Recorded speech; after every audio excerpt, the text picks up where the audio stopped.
नवरात्रि का दूसरा दिन एक ऐसी तपस्या की गाथा है जिसने पूरे ब्रह्मांड को विस्मित कर दिया था।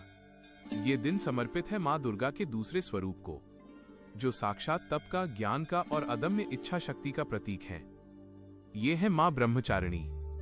कथा उस समय की है जब माँ सती के रूप में यज्ञ कुंड में भस्म होने के बाद पुनः जन्म लेती हैं।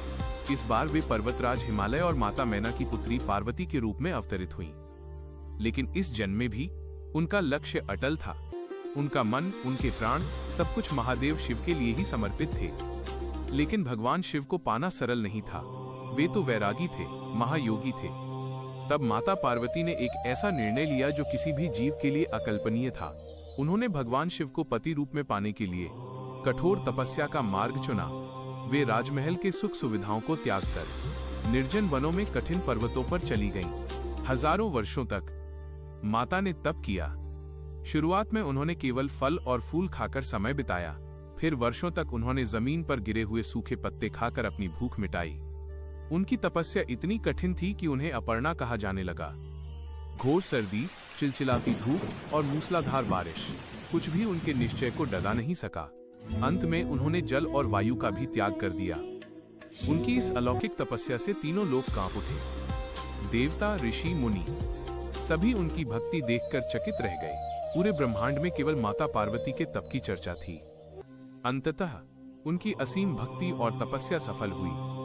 भगवान शिव स्वयं प्रकट हुए और उन्होंने माता पार्वती के संकल्प को स्वीकार किया।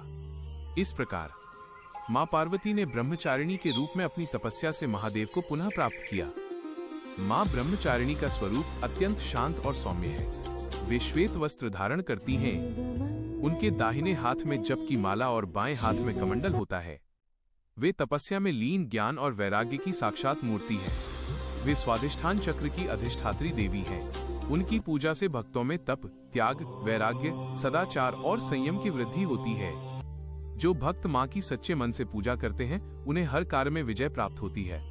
माँ ब्रह्मचारिणी हमें सिखाती है कि जीवन में लक्ष्य चाहे कितना भी कठिन क्यों न हो, अगर मन में दृढ़ संकल्प और अटूट विश्वास हो तो हर कठिनाई को पार किया जा सकता है।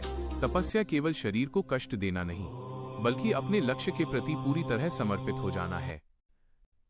वंदे वांछितलाभाय चंद्रार्धकृत शेखराम जपमालाक मंडलुधरा ब्रह्मचारिणी शुभाम। अगर आपको मां ब्रह्मचारिणी की यह दिव्य गाथा पसंद आई तो इस वीडियो को लाइक करें, शेयर करें और भक्तिपूर्ण जानकारियों के लिए हमारे चैनल को सब्सक्राइब करें। कमेंट में जय मां ब्रह्मचारिणी जरूर लिखें।